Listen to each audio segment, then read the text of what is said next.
മുണ്ടക്കൈ ഉരുൾപൊട്ടൽ ദുരന്തവുമായി ബന്ധപ്പെട്ട് കേന്ദ്രത്തിന് നൽകാൻ കഴിയുന്ന തുകയുടെ കാര്യം ഈ മാസം തന്നെ കോടതിയെ അറിയിക്കുമെന്ന് കേന്ദ്ര സർക്കാർ. സംസ്ഥാന സർക്കാരിന്റെ കയ്യിൽ ഫണ്ടുണ്ട് എന്ന വാദം ഹൈക്കോടതിയിൽ കേന്ദ്രം ആവർത്തിച്ചു. കേരളത്തിന്റെ ആവശ്യങ്ങൾ കേന്ദ്രം അംഗീകരിച്ചില്ല എന്ന് കേരളം കോടതിയിൽ കുറ്റപ്പെടുത്തി. തനേഷ് തമ്പി വിശദാംശങ്ങൾ നൽകും കൊച്ചിയിൽ നിന്ന്. തനേഷ്, എന്താണ് ഇക്കാര്യത്തിൽ ഇന്ന് കോടതിയിൽ നടന്നത്? ഇന്നലെ കേന്ദ്ര സഹമന്ത്രി നിത്യാനന്ദ റായി KV തോമസിന് നൽകിയ കത്ത് ഇന്ന് കോടതിയിൽ സംസ്ഥാന സർക്കാർ ഹാജരാക്കുകയും ഒക്കെ ചെയ്തല്ലോ. എന്തായിരുന്നു കോടതിയുടെ പ്രതികരണം? അതിന്റെ ചുരുക്കം എങ്ങനെയാണ്? വിജയകുമാർ, മുണ്ടക്കൈ ദുരന്തവുമായി ബന്ധപ്പെട്ട് കേരളത്തിന് അർഹമായിട്ടുള്ള നഷ്ടപരിഹാരം ലഭിക്കുന്നില്ല, അതായത് അധിക ധനസഹായം ലഭിക്കുന്നില്ല എന്ന ആരോപണമാണ് ഇന്ന് കോടതിയിൽ സംസ്ഥാന സർക്കാർ പ്രധാന വാദമായി ഉന്നയിച്ചത്. KV തോമസിന്റെ കത്തടക്കം വെച്ചുകൊണ്ടാണ് എന്തുകൊണ്ട് ദേശീയ ദുരന്തമായി പ്രഖ്യാപിക്കുന്നില്ല എന്നതടക്കമുള്ള കാര്യങ്ങൾ സംസ്ഥാന സർക്കാർ കോടതിക്ക് മുന്നിൽ വെച്ചത്. കേന്ദ്ര സർക്കാർ ഇതിനുള്ള മറുപടി നൽകുകയും ചെയ്തു. എന്തായാലും വെള്ളിയാഴ്ചയാണ് ഈ കേസ് പരിഗണിക്കുന്നത്. ഇന്ന് നടന്ന വാദം ഇങ്ങനെയാണ്. KV തോമസ് നൽകിയ കത്താണ് കോടതി പരിശോധിച്ചത്. ദേശീയ ദുരന്തമായി പ്രഖ്യാപിക്കാൻ കഴിയില്ല എന്ന് കേന്ദ്രം അറിയിച്ചതായി സംസ്ഥാന സർക്കാർ കോടതിയെ അറിയിച്ചു. ദുരന്തമുണ്ടായിട്ട് ഇപ്പോൾ 4 മാസങ്ങൾ പിന്നിട്ടിരിക്കുകയാണ്. എല്ലാ പരിശോധനകളും നടത്തി. എന്നിട്ട് പോലും അനുകൂലമായിട്ടുള്ള ഒരു പ്രഖ്യാപനം കേന്ദ്ര സർക്കാരിൻ്റെ ഭാഗത്തുനിന്ന് ഉണ്ടാകുന്നില്ല.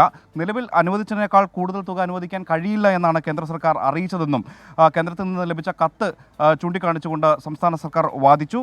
കൂടുതൽ കേന്ദ്ര സഹായം നൽകാൻ അല്ലെങ്കിൽ കൂടുതൽ സഹായം നൽകാൻ കേന്ദ്രത്തിന് താല്പര്യമില്ല എന്നാണ് ഈ കത്തിൽ നിന്ന് വ്യക്തമാകുന്നത്. ദേശീയ ദുരന്തമായി പ്രഖ്യാപിക്കണം എന്ന ആവശ്യവും നിരാകരിച്ചിട്ടുണ്ട്. അടിയന്തര സഹായത്തിന് 4 മാസമായിട്ടും കേന്ദ്രം അനുകൂല നിലപാട് എടുത്തില്ലെന്നും സംസ്ഥാന സർക്കാർ വിമർശിച്ചു. കൂടുതൽ സഹായം അനുവദിക്കില്ല എന്ന് കേന്ദ്രം പറഞ്ഞിട്ടുണ്ടോ എന്ന ചോദ്യമാണ് കോടതി ചോദിച്ചത്. കേന്ദ്രത്തിന് വേണ്ടി ഹാജരായ അഭിഭാഷകൻ ഉന്നതതല കമ്മിറ്റി പരിശോധന നടത്തി വരികയാണ് എന്നുള്ള മറുപടിയാണ് നൽകിയത്. KV തോമസ് നൽകിയ കത്തിനെക്കുറിച്ച് കേന്ദ്രത്തോട് കോടതി ചോദിച്ചു. എന്നാൽ ഈ കത്തിൻ്റെ പശ്ചാത്തലം എന്ത് എന്ന ചോദ്യമാണ് ഉന്നയിച്ചത്. ഇക്കാര്യം പരിശോധിക്കാമെന്ന് കേന്ദ്രത്തിന് വേണ്ടി ഹാജരായ അഭിഭാഷകൻ പറയുകയുണ്ടായി. എന്തായാലും ധനസഹായം 30 ദിവസം കൂടി നൽകാൻ കഴിയും. ഇപ്പോൾ നൽകിക്കൊണ്ടിരിക്കുന്ന ധനസഹായം 30 ദിവസം കൂടി നൽകാൻ കഴിയും എന്ന് സംസ്ഥാന സർക്കാർ അറിയിച്ചു. പക്ഷേ അതിനും അപ്പുറത്തേക്ക് അത് നീട്ടിക്കൊണ്ടുപോവുക എന്നുള്ളത് അസാധ്യമാണ് എന്ന സൂചനയാണ് സംസ്ഥാന സർക്കാർ നൽകിയത്. ഈ കാര്യത്തിൽ കേന്ദ്ര സർക്കാരിൻ്റെ നിലപാടിനോടുള്ള ശക്തമായ എതിർപ്പ് സംസ്ഥാന സർക്കാർ കോടതിയിൽ പറയുകയും ചെയ്തു. എന്തായാലും